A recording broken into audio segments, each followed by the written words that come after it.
Vicky Kuneke or Gotik Fanboy Cosmate. Nah, top choice ni, top choice. Okay, sebelum kita putuskan, kita breakdown dulu ya. Vicky Kuneke ni dia ialah seorang ke yang hobi kuning.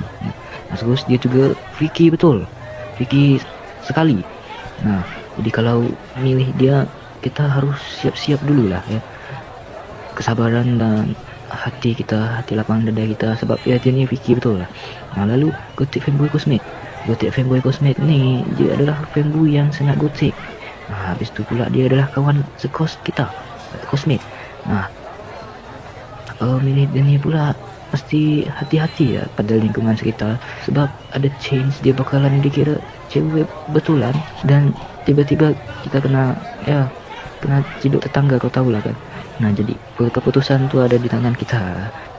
Lebih pilih Vicky Kuneke atau Gotik Fanboy Cosmate. Nah, macam